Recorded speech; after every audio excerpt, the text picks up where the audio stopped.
Crying by Spirit chỉ còn ní cần bằng băng crying by Spirit khét crying by Spirit chỉ bự chia ấp tê mà crying by Spirit là cần bằng oanh Giêsu chỉ còn ní cần bằng một oanh ở tầm đồ sốt nào ra người ngoài đã tăng lạc không tầm đồ sốt này sai của sinh trọng răng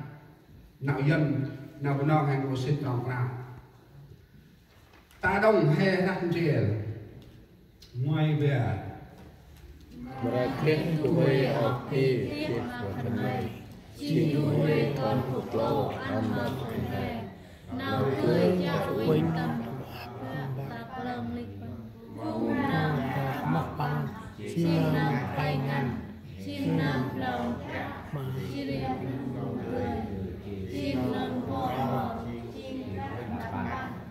này như là sao? Esai đó một cô sinh tròn vào nào dân gì cả vì có một con trẻ sanh cho chúng ta, tức là một con trai ban cho chúng ta, quyền cai trị sẽ nải trên vai ngài sẽ được xưng là đứng là lùng, là đứng mưu luận, là Đức Chúa Trời quyền năng, là Cha đời đời, là Chúa bình an. Nào này vương lo nay chiên y hệ sang là mà kia tu huê ở bê chết này màu chiến còn đây không? Ở bê chết này màu chiến hay là còn ní y chết phương đắc xa ô sai hay là còn Marie Joseph khác cả là bằng chết phương đinh Marie cái là quanh ra man Marie chiến nơm chầm chết án còn ràng đủ kê mà tầm bao nào ra nào tươi chứ giống ba mà nào cho thì ba mà con giáo tin lần hè thì ba tin lần hè bằng màu minh ấu Marie này chỉ đồng phù hè bước sau ba mà con giáo nhưng không bằng quay thì bước sau mà Marie giờ là mẹ biết khoản ra Marie chỉ đồng quay nó ướt mà đế hè này đế hè tu lơ đế tổng thống hè cả tổng thống hè Joe Biden một là tổng thống Trump. Bây giờ mà cry này bằng đen, đen cry này tất tân tốc, pu quay qua bằng đen này duy cry thế này lúc vừa đi chỉ pu quạt pu rom pu bát pu dơ mu pu bát dơ cái đấy là pu bát dơ cry này. Pu dơ bát mà đấy là pu dơ bát cry. Marie tập gan mạnh đấy cặp đông cặp ninh hen là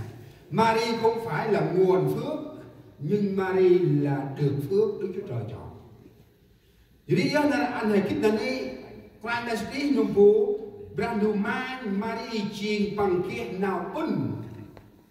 bằng một chiên tu nào bún nọ Marie được phước Marie không phải là nguồn phước. Đức Chúa Trời là nguồn phước, ban phước cho Marie được sanh một con trai đặt tên là Emmanuel, đó là sách Esai. Còn Matthew nữa là Emmanuel có nghĩa là Đức Chúa Trời ở cùng chúng ta. Vậy là ông nói đâu, tu hay ông bê chỉ phục lâu à, nào chơi chắc quanh tầm bằng chiên nơm khoanh, bằng chiên nơm plau chắc, bằng chiên brandu nào chơi. Bằng trình bước nó bằng trình bẹt đập mạnh nay chiến tầm cài ra Giêsu bằng môi trình nít thơm thêm bằng môi trình nít cà thề quay đi kia nào tay đổ mô nga hay sao nào phải cài ra lý còn nít hay là rót nào đập mạnh mà giờ lá còn nít hay là màu chóc ôm mặt cài ra mà giờ còn nít hay là màu chóc tương ôm cài ra nên tôn ra áp pri ra áp phadách ra áp nom hen ra rót nặng áp ban cài ra mà giờ còn như thế cúp tâm nào đi chúng ta hôm nay mất đi sự bình an của Chúa. Tại sao? Bởi vì chúng ta không còn đời sống, con người chúng ta ngày hôm nay không còn sống kính sợ Đức Chúa Trời nữa. Nào đi còn đi hay gì ra lệ có chi đạt nào giúp ra. Jadi nào đi còn đi hay ra đi tầm nào ô rung răng vì ra còn ní hay là màu chóc mà quài ra ốc lên đạn vốn chóc mà quài ra còn ní hay là món kia học đọc mà còn ní hay là kia học quá hùng ra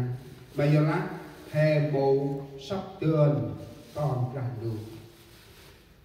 hè màu là ông hùng ên là còn là Israel nam hùng chú nam này khách còn rẽ nam chỉ đi ăn bằng chưa chỉ lớn này mà mở chỉ tầm lớn prime ministry của bang national gang khách tay pe na bằng từ rí chỉ từ này bằng rí tầm pe trên na bước năm prime ministry thì khách từ rí vì coi ngay tầm bước trên năm 70 năm sau Chúa về rồi điều gì xảy ra cho dân sự Israel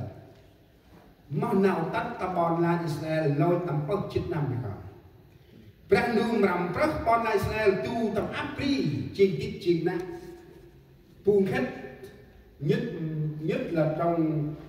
bên châu Âu ở đâu cũng có dân Do Thái ở đâu cũng có trại tị nạn của dân Do